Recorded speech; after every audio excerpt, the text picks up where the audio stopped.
It feels a bit like this year has been conspiring against me. I've had cold after cold, lost my voice. It feels like the world has just been telling me that I need to stay in hibernation for a little bit longer. But I'm having a go at realising the ambitions that I put in place for 2025. 2 months later than New Year's resolutions would normally allow.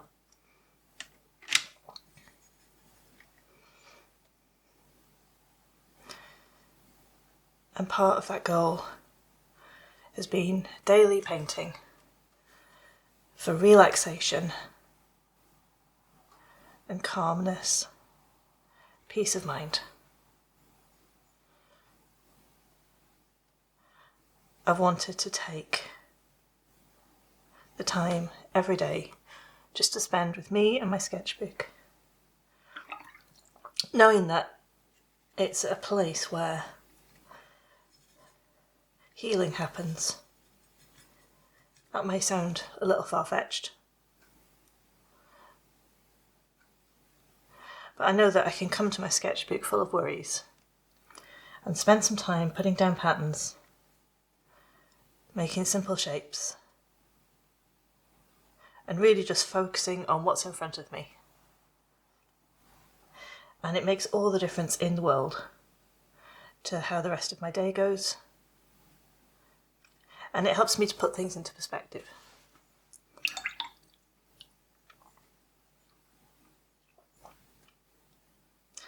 I've really been thinking about seeds recently. The other day I went on a walk and saw a sign for a wildflower meadow, but there was nothing there. Just a few stalks.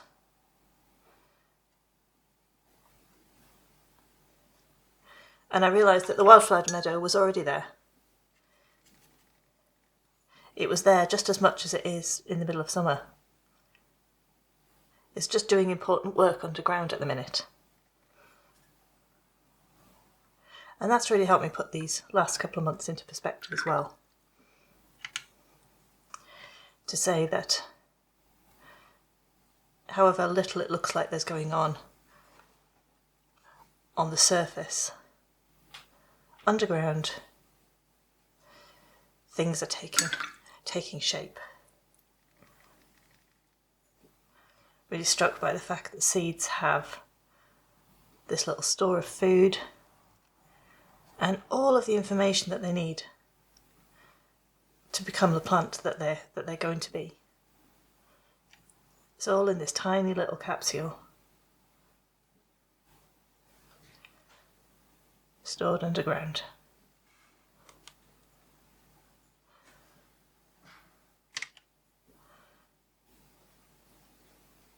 So I thought I'd have a play with some seed shapes today. Lots of different shapes and sizes that they come in. But I'm sticking with this nice simple pointed oval that I can make with a couple of swipes of a paintbrush.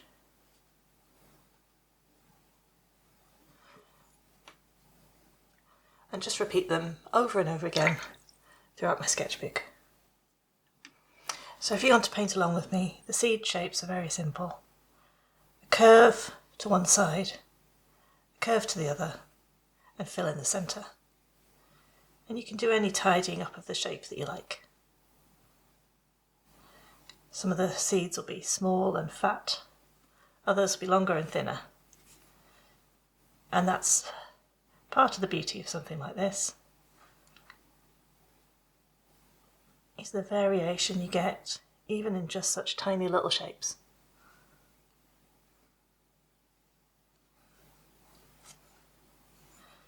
I'm also adding variation by not adding very much colour and adding more water into some of the shapes.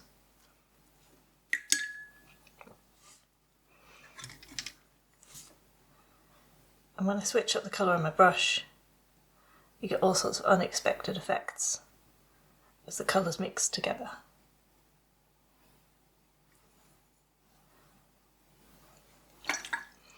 People always want to know what colours I'm using, so I'm using indigo,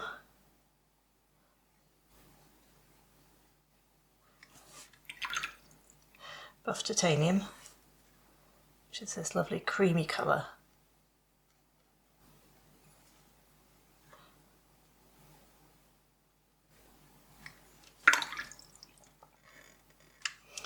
Perylene green, very, very dark green.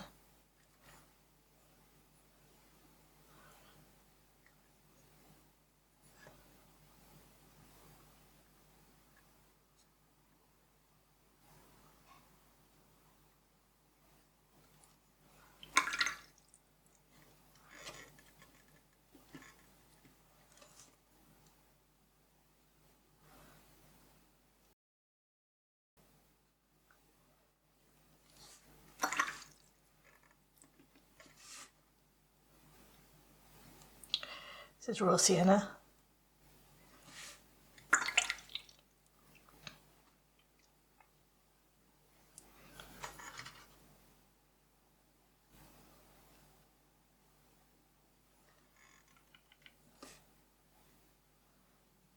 And Venetian red. I think the indigo and the raw sienna are Winsor and Newton colours, and the rest are by Daniel Smith.